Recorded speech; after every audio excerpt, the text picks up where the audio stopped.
Hello, in this video I will show you how to set the alarm on a Citizen EcoDrive perpetual calendar watch with module number E820, E810, E811 or E812.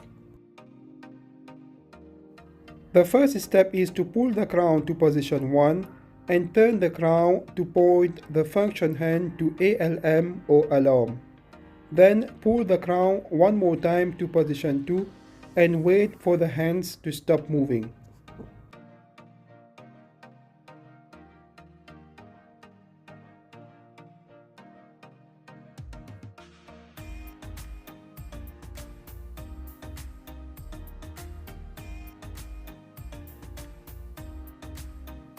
Press the upper right button to turn on or turn off the alarm.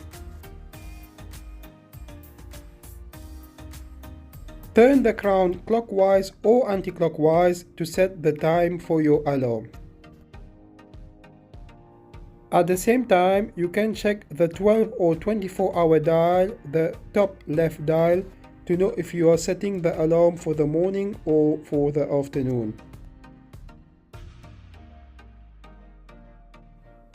Push the crown back to the 0 position to exit the alarm settings. To return to the normal time mode, pull the crown one time to position 1 and turn the crown to point the function hand to TME or time and push back the crown to position 0. Here are two videos on how to set the time and date on this watch and also how to reset this watch if you are having any issues. Thank you for watching this video and please subscribe to my channel.